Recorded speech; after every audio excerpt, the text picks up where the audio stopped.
Governor Doug Ducey has said schools are slated to reopen August 17th, which heavily affects whether the high school football season will pan out. Tressa Tudrick has more on the high school football school season.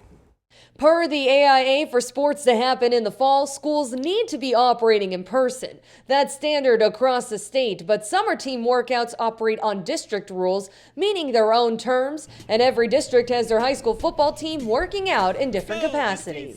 At Brophy High School, their in-person start date is delayed until after Labor Day, meaning the workouts won't advance past phase 1 anytime soon. We're in, 9 kids to one coach in different pods, on our field, which is no more than about 36 kids at a time.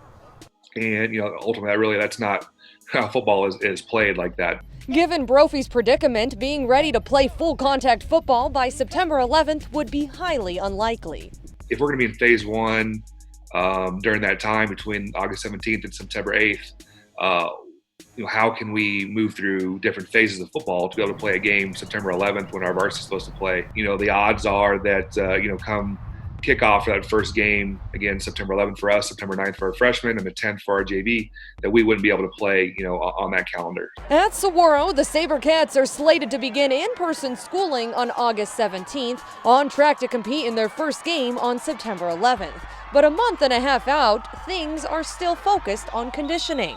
We're probably in the middle of the pack with what we've been able to do. There's some teams that are in a much worse position than us, and they're going to have to do everything in 3 weeks. And do I think that's enough time? Probably not. The Paradise Valley School District held a special meeting regarding starting phase 1, affecting schools like Horizon High School. Until this ruling went in Horizon's favor on Friday, the Huskies weren't able to work out. And some schools have had fewer restrictions from their district and have been working out longer than others. If every school is operating differently leading up to the season, is it an even playing field once the games begin? If you think about it, Tressa, football, we all play on the same rules in a game. So why in our off-season rules does everybody else get to operate on a different set of rules? In some districts, some kids are out, they're throwing football around, and we're not allowed to do that. Some school districts have been off all summer and have not allowed anything. Some school districts have been on since June 1st with no break or with 1 week only. I know like the Chandler district, they've only been off for 1 week since June 1st.